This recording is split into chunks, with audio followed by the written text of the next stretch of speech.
nous avons été saisis par un certain nombre de nos téléspectateurs qui tiennent par notre voix à dénoncer l'état d'insalubrité des toilettes dans nos services publics. Ça, c'est le premier volet.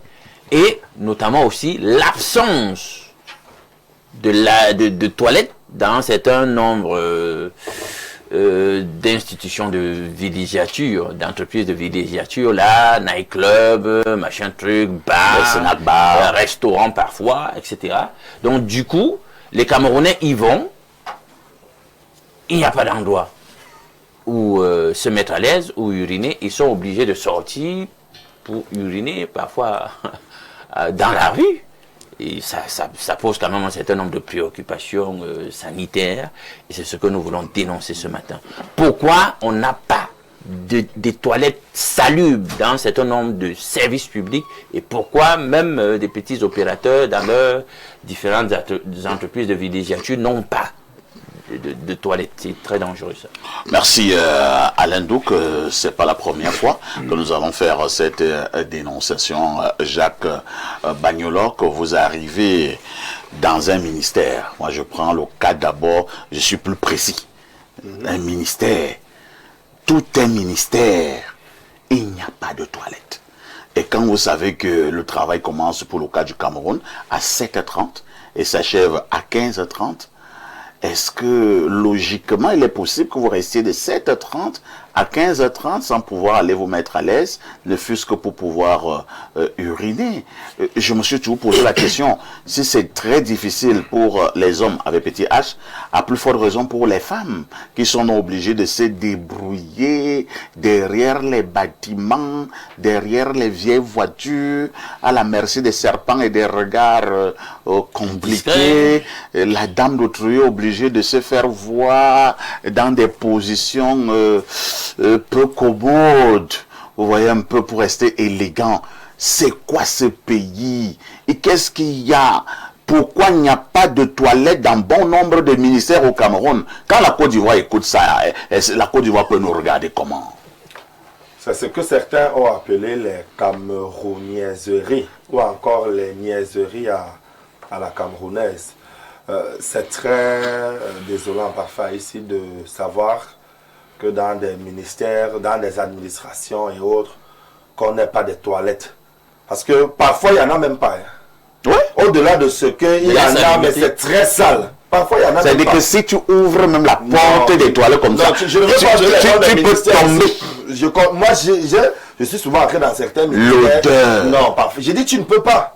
Je ne veux pas seulement donner le nom des ministères ici, mais je dis dans plusieurs ministères. Surtout, les ministères qui ont encore les vieilles bâtisses de l'époque là. Parce que les nouveaux ministères aujourd'hui qui viennent de construire leur bâtiment, un peu comme le Mindevel qui est là à Loncac, quand vous arrivez, il y a les toilettes. Mais les autres ministères qui sont dans des immeubles qui sont construits depuis 10, 15, 20 ans et qui n'ont pas changé d'endroit, quand vous y allez parfois, c'est terrible. Non, la faute au chef du département ministériel. Parce que si vous arrivez dans un département ministériel, quand vous arrivez, vous avez le souci de ce que vos collaborateurs puissent travailler dans des conditions qui leur permettent de rester des hommes dans toute leur dignité. Et vous avez évoqué le cas des femmes. Les hommes encore, ça peut se comprendre. Parce que, non, pas que ça peut se comprendre, on peut se battre. Oui. Ça ne se comprend pas. On peut se battre. Les hommes, disons que nous, on peut se battre. Vous voyez, mais la femme, elle est obligée de faire parfois des choses. Parce que vous voyez un peu, hein, et imaginez un peu avec l'habillement des femmes. Il y a parfois pour qu'une femme arrive à aller se mettre à l'aise, faire pipi, mais c'est tout un cérémonial. Voilà. Elle doit presque tout enlever. Elle doit presque... Mais pourquoi la femme doit se mettre nue comme ça en plein air? Non, parce qu'elle a un besoin naturel. Et nous sommes là avec nos vieux regards de sorciers, on guette. Non, c'est pas bon. La femme en train de s'humilier comme ça. Bon. C'est l'incompétence de certains, de ceux qui nous dirigent, hein, disons-le comme ça. Quand nous on appelle depuis à ce que le président de la République respecte sa parole par rapport au remaniement qu'il a annoncé, c'est parce que justement il faudrait que beaucoup de ministres qui nous gouvernent puissent rentrer au village. Vous ne pouvez pas concevoir qu'un ministre est là, dans un département ministériel pendant 10, 15, 20 ans, et que dans ce département ministériel-là, à défaut d'avoir des toilettes, que ce qui tient même lieu de toilette soit dans un état qui est bien. Apocalyptique. Non, mais le problème, c'est que je me demande, le ministre, lui, dans son bureau, naturellement, c'est bien. Il a les toilettes, c'est CT. On les toilettes dans leur bureau, les directeurs. Mais les autres personnes qui viennent la font comment? 1, 2, les usagers. Puisque lorsque je viens déposer un dossier, on peut me demander d'attendre, à être reçu. Si j'ai un besoin, qu'est-ce que je fais? Vous êtes obligé de descendre du 7e étage pour aller vous mettre à l'aise derrière un véhicule. Et dès que vous remontez, on dit que le plus qu'on t'a appelé, tu étais où? Tu dis que mais je me mettais à l'aise. On dit que derrière, mais laisse demain. Il faut repasser la semaine prochaine. Non, non, non. Ce n'est pas sérieux, parfois, ici. Heureusement que dans cette dénonciation, il faut aussi dire que dans certaines administrations, quand vous entrez là-bas, c'est propre parfois ici. Vous êtes entré à la CNPS. Oui, il n'y a même pas un bout de papier au sol. Non, vraiment, il faut dire chapeau à Mekouloum Vondo. Je ne le connais ni d'Adam ni d'Ève. Je ne l'ai jamais rencontré. Mais le peu de fois où je suis entré à la CNPS, parfait, vous entrez là-bas, c'est propre. Très belle administration. Quand vous entrez au port autonome de Douala, c'est propre. Il n'y a même pas un bout de papier au sol. Tout à fait. Mais il y a des administrations comme ça qui ont encore la culture. Quand vous entrez au CED, c'est propre. J'espère donc que ces administrations qui continuent de traîner le pas pourront donc regarder ce que les autres font de bien ailleurs. Très bien. Quelqu'un avait dit qu'il ne faut jamais avoir honte d'imiter le bon exemple. Docteur Ollemeu, je ne sais pas si vous est arrivé d'avoir un besoin pressant. C'est-à-dire le genre de besoin où vous commencez à transpirer alors qu'il fait très froid. À un moment donné, vous ne transpirez plus. C'est comme si vous avez la nausée se coupe. C'est à cause de ce besoin. C'est parce que nous sommes à la télé, je ne vais pas aller dans les détails. Elle dit que vous voulez marcher, aller vite, vous rendez. Si vous pressez un peu le pas, ça peut être catastrophique. Vous ralentissez le pas. Vous, en ralentissant, vous voyez carrément que c'est un problème de timing. Et vous êtes donc dans ce ministère-là, dans cette administration, il n'y a pas de toilette. Docteur Ollemeu, est-ce que vous ne voyez pas le ciel qui s'abat sur votre crâne?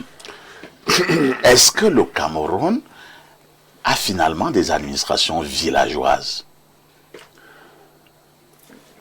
En fait, Mr. Parfait, ce que tu dis là, au moins tout individu a déjà eu au moins une fois ce besoin pressant. Au moins une fois dans la vie. Vous entendez comment le ventre fait. Vous dites, au moins une fois. C'est-à-dire que tout individu a déjà eu ça au moins une fois. Vous commencez à transpirer. Oui, ça c'est la loi de Dieu. C'est-à-dire au moins chaque individu a déjà fait au moins une fois. Vous demandez au premier bureau, est-ce qu'on peut avoir les toilettes? Non. Vous ne parlez même plus. C'est agressif. C'est-à-dire vous ne parlez plus. Et en parlant riz, c'est sérieux. C'est très sérieux, c'est très sérieux. Des problèmes de toilettes dans nos ministères ou bien dans les administrations ou dans des services, hein, c'est parce que nous ne voulons plus travailler. Ah bon? Oui, nous ne voulons plus travailler. Le Camerounais ne veut plus travailler et il a été recruté pour telle mission. En dehors de lui, il y a toute une équipe, n'est-ce pas, à cette tâche, ce service, cette mission-là. Mais vous allez vous rendre compte que personne ne veut rien faire. Ils sont là. C'est l'inertie. L'inertie totale, généralisée, globalisée. Et cela également va aussi, même au niveau de leur ménage. Oui. Parce que quand on est sale, on n'est pas seulement sale sur le milieu public. C'est vrai. On est sale d'abord à la maison. Oui. C'est un état d'âme. La propriété, le bien-être, c'est un état d'âme. Oui.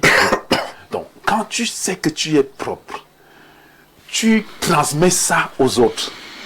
C'est comme la prière, c'est comme des recommandations, c'est un partage. Cela va de soi. Tu ne demandes pas à nettoyer quand tu es passé même pour uriner. Employons ce mot-là, uriner. Quand il n'y a pas de l'eau, tu revendiques d'ailleurs. Pourquoi il n'y a pas de l'eau ici? Pour chasser. Tu revendiques. Donc c'est tout un système qui permet donc que si chacun pouvait faire son travail, on n'aurait aucun problème. Parce que ce ministère, ces lieux publics, ces endroits ont des latrines, des toilettes aménagées, disposées. Quand on a conçu le bâtiment, on a conçu qu'il devait avoir des toilettes, l'eau qui devait circuler haute. Nous avons depuis des mois Camwater qui est en vue au niveau, n'est-ce pas, enfin la promotion de l'eau, ce qui est très bien, parce que l'eau est vitale pour la santé. Très bien. Ça veut dire donc que même cette promotion-là est passée au niveau des ministères, au niveau des administrations publiques, des sociétés hautes. Ça veut dire que si l'eau ne coule pas, et il y a des fûts, des bacs à fûts. Et dans la majorité des ministères là au Cameroun, l'eau ne coule pas. Si l'eau ne coule pas, il y a tout un service qui est habilité à remettre de l'eau en place. Les services techniques sont pas leur problème. Et justement, donc, c'est cette inertie-là. Est-ce que ça fait payer les factures? À partir de leur ménage. Dans les ministères, on se soucie des activités. On sait qu'il y a des avantages. Où on a des avantages. Factures qui seront payées. Où on a des avantages. Oui. Mais si donc vous n'êtes pas bien, vous n'avez pas ce bien-être, n'est-ce pas, sur votre état du corps, l'hygiène de vie, vous mettre à l'aise, vous aurez des bactéries, vous aurez des problèmes de santé, vous aurez des maladies comme l'AVC, vous pouvez avoir un accident cardiovasculaire sur place parce que vous n'arrivez pas à libérer, on ne bloque pas. Oui, même les urines, on ne bloque pas. Vous aurez des problèmes également au niveau de la vessie. Des problèmes de santé vont s'installer. Et vous allez transmettre des mauvaises odeurs autour de vous. Oui, autour de vous. Que ce soit des femmes ou des hommes. C'est catastrophique cette histoire, n'est-ce pas, de toilettes. De salubrité, d'hygiène. Très bien. Les toilettes. Donc, c'est un problème qui concerne, n'est-ce pas, chaque individu qui nous écoute en ce moment et là où il se trouve. Ce n'est pas le ministère, n'appartient pas au ministre. Le ministère n'appartient pas au président de la République. Là où vous travaillez, cet endroit-là, cet espace-là, vous devez vous en approprier, ça vous appartient. Et soyez-en, n'est-ce pas, bien assis et vivez en paix. Permettez aux autres qui arrivent, n'est-ce pas, de bien vivre également et vous allez voir que tout ira mieux. Très bien. Jeanne Rosine, j'ai mené une légère enquête, il y a pratiquement 6 ans, dans certains ministères. Et je posais la question je m'intéressais beaucoup plus à la gente féminine. Je leur posais la question, comme dans votre ministère, il n'y a pas de toilette, vous vivez là, ça fait il y a 2 ans, 3 ans, 4 ans, vous faites comment quand vous avez un besoin? Je dis, je ne vais pas aller dans le détail parce que nous sommes à la télé. Certaines dames m'ont dit, quand elle quitte de chez elle le matin, elle a son plastique. J'ai dit, Seigneur, elle a un plastique. En Cameroun. Le plastique, c'est là où elle fait ses besoins tout au long de la journée. Et quand elle rentre dans l'après-midi vers 15h30, 16h, elle reporte ce plastique de ce que vous pouvez imaginer là pour aller balancer quelque part. Et elle fonctionne comme ça depuis 2 ans, 3 ans, 4 ans. Attends un peu, c'est un pays sérieux ça? Parfois, ici, une petite comédie s'était passée entre l'humoriste Dibeu Cravate, qui avait dit ce dont il peut remettre au Cameroun, c'est un balai, une pelle et un seau. Parce que nous sommes dans un pays trop sale, je vous assure. Particulièrement Yaoundé Douala. Ce sont les villes qui sont les 2 principales villes du pays, malheureusement. Je suis arrivée dans un ministère, je vais taire le nom, mais la personne va se reconnaître. Un DGA. Je lui pose un problème. Un DAG. DAG, oui, sorry. Le monsieur, je lui dis, j'ai fait un tour, j'allais rendre visite, je voulais aller aux toilettes. C'est vrai, c'était ma première fois de le faire. Mais je suis entrée, il y avait de l'eau qui baignait un peu partout. Partout, au sol. Il y avait fuite. Si vous posez votre pied, vous êtes déjà dans l'eau. Oui, il y avait un robinet qui coulait là, qui était gâté. La chasse des toilettes même ne fonctionnait pas.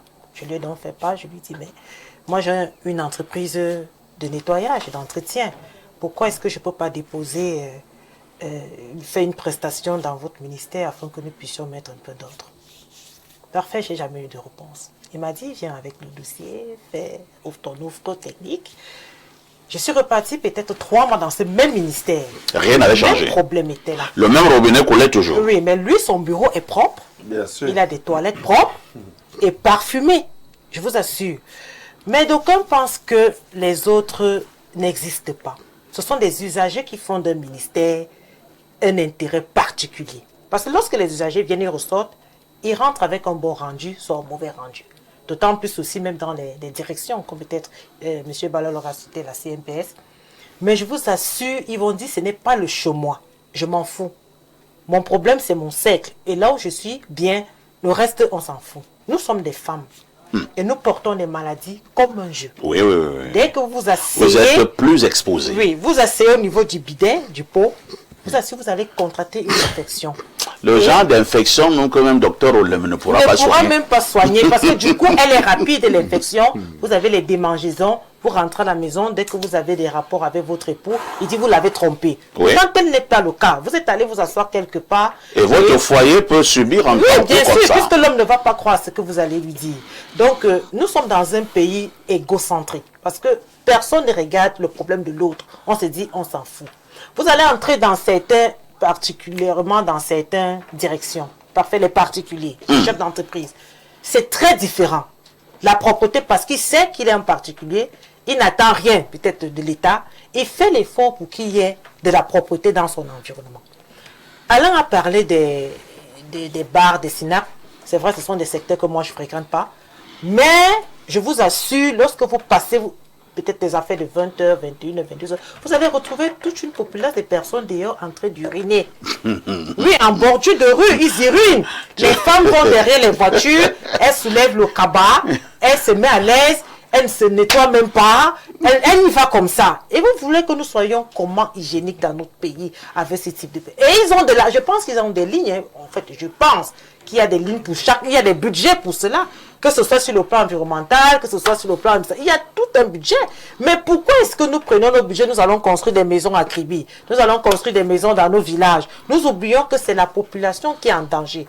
Donc, parfait, nous parlons, nous appelons ces ministres. C'est vrai, ils sont là, ils nous écoutent, ils nous regardent, ils savent ce qu'ils ont lieu de faire. Ils ne doivent pas centraliser tout, parce que la plupart centralisent. On ne doit pas remettre à telle personne pour faire telle chose.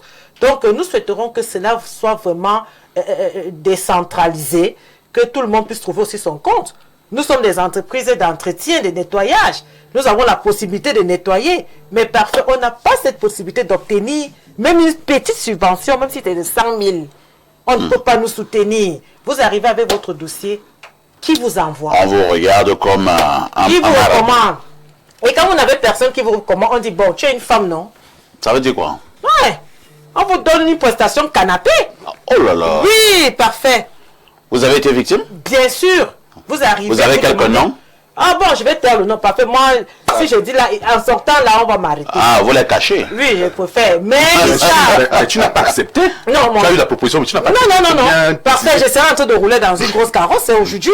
Parce que chaque fois que nous allons pour faire des prestations, moi particulièrement, on dit, ah, madame, mais Jeanne Rosine, il faut aussi être de temps en temps gentil. Non, je ne peux pas être gentil avec des vautours. Parfait. C'est pour ça qu'ils se ramifient sur les nattes. Non, je ne peux pas faire ça. Qu'est-ce que je vais faire? Je vais me compromettre parce que j'ai besoin d'un 4-9. Parfait, je suis une femme digne. Hein? Non, je ne me salis pas. Donc, je souhaiterais que vraiment, nous sommes dans un pays où nous avons besoin du développement. Nous avons besoin de la santé. Allez dans les centres de santé parfaits ici. C'est la même chose. Hein? Quand vous allez regarder un homme passé, une femme passée, vous serez vraiment fidèle à votre épouse. Parce que des personnes sont malades.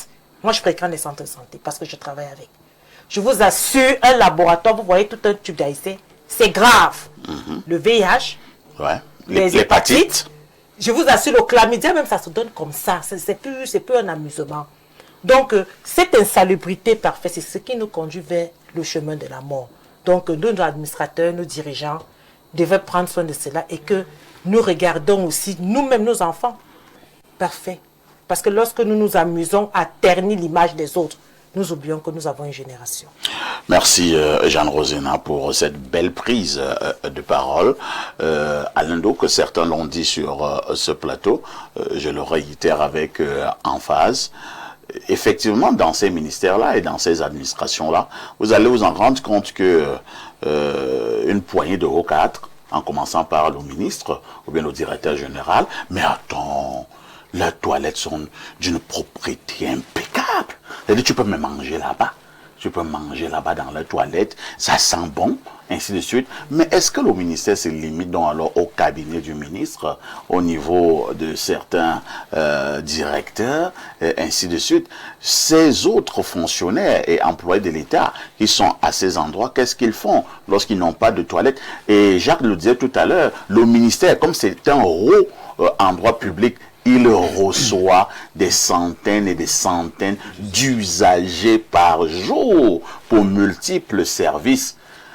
Que devraient faire les principaux managers de ces administrations pour que nous ayons les toilettes? Alain, donc, je suis très gêné que nous prenions 45 minutes pour parler des toilettes dans les ministères et dans des administrations publiques, et même privées.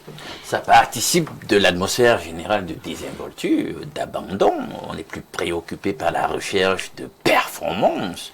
C'est ça, en fait. On s'en fout. Il y a une logique de je m'en foutisme. Et sur la trame d'une polarisation sociale, tant que ça va pour moi, et puis la plèbe, elle peut se débrouiller. C'est cette mentalité.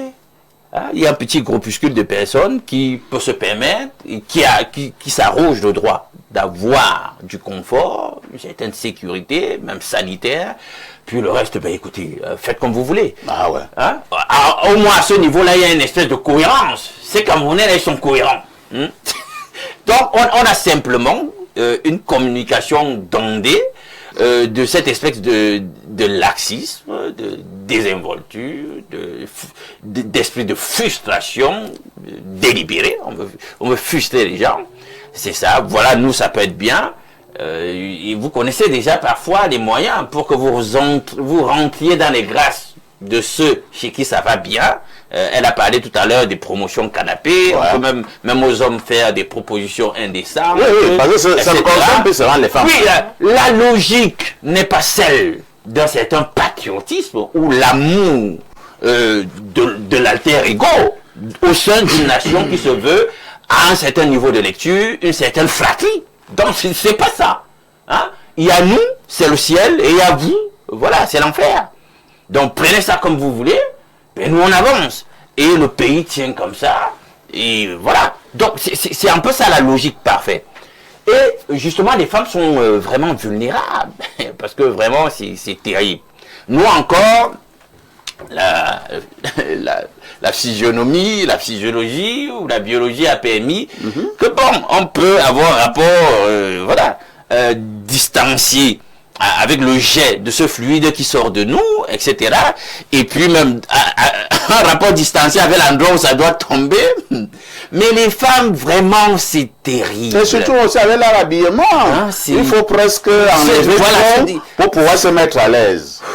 C'est-à-dire qu'on est donc dans cette espèce de traîne ou de logique de l'exposition d'un certain nombre de choses qui participent de cette impudicité qu'on voit partout.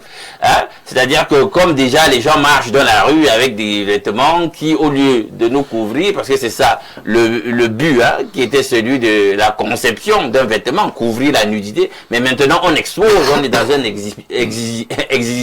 exhibitionnisme exacerbé, où le vêtement maintenant est supposé, est appelé, à vocation plutôt à exposer le maximum possible. Donc maintenant, des gens pour uriner même doivent participer de cette logique-là, sociale de l'exhibition. Donc c'est vraiment dommage. Parfait. On peut, ailleurs, quand nous on voit ce qui se passe dans d'autres pays, ben, écoutez, on gouverne finalement pourquoi? On gouverne, il faut une logique de la recherche du bien commun, de la recherche du bien-être commun, de la salubrité commune. Vous voyez que les gars, ils n'ont pas ça en tête, ils ont un autre paradigme de gouvernance. Bon, si vous dites que vous-même, vous ne pouvez pas, à l'intérieur du ministère, je sais pas moi, prendre sur vous d'organiser particulièrement un service pour gérer ça, mais c'est l'occasion donc justement de dynamiser le secteur des opérateurs économiques. Je pense que c'est Jeanne qui le disait déjà. On le voit ailleurs, dans d'autres pays, mais il y a des entreprises spécialisées rien que pour gérer ça. C'est-à-dire que vous ne vous tracassez pas pour ça. C'est des emplois qui seront générés. Tout à fait. Des gens qui ne sont consacrés qu'à ça. Et il y a sectoriellement des gens qui ont décidé de créer une entreprise dans cet écosystème-là. Pourquoi ne pas dynamiser dans l'économie, vous débarrasser de ce genre de choses, leur passer les marchés pour qu'ils fassent ça. Et tout le monde est tranquille. Mais vous voyez qu'on ne va pas dans ce sens. Nous sommes dans une un écosystème kafkaïen. Personne ne respecte les normes. Comment quelqu'un construit un établissement là de débit de boisson ou d'amusement et puis personne ne veille à contrôler si effectivement il a respecté les normes. C'est un problème. Vous avez suivi. Il y a même la vie du gaz. Les normes. Vous avez suivi récemment, il y a quelques mois, le scandale là, c'était en Suisse, je pense, où une boîte de nuit a pris feu parce qu'on n'a pas, même chez eux, il y a des laxismes qui coûtent cher. On n'a pas respecté les normes en matière d'installation, des insonorisations et tout. Mais finalement, il y a eu un incendie, des gens sont morts, etc. Mais on est là, si on ne respecte rien. C'est un système de la désinvolture. Merci. Je m'en foutis.